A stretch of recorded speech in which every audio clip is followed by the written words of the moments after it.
ভাই আমরা তো রান্না করে খাই। সিঙ্গাপুরে এসে ক্যাটারিং কিছুদিন খাইছি। ক্যাটারিং আসলে খাইলে ওদের আবদ্ধ খাবারে বন্দি থাকতে হয়, সেক্ষেত্রে আমরা রান্না করে খাওয়া শুরু করছি। এই দুই বন্ধু বন্ধু এই যে বন্ধু, রান্না করে খাইতে কেমন ফিল হইতেছে তোমার?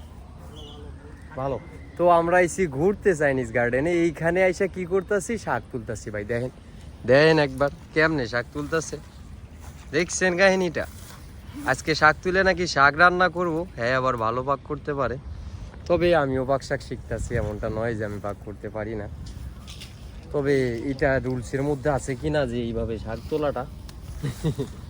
তারপরেও খাবার জিনিস তো কেউ কিছু বলবো না আমার মতে।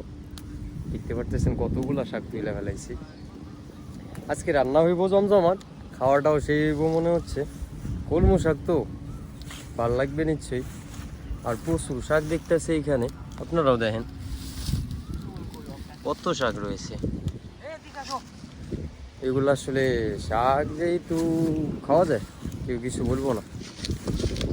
আমাদের আরো একজন আছে, ওই যে ওই সাইডে বই আছে, সে জানি না একা একা কি করতেছে। কিছু কিছু মানুষের একাকিত্ব ভাল লাগে, এটা বড় কথা না। তবে শাক তোলা তো আমাদের, শাক তুলতে হইব। আপনাগুলোকে পরে কথা বলি।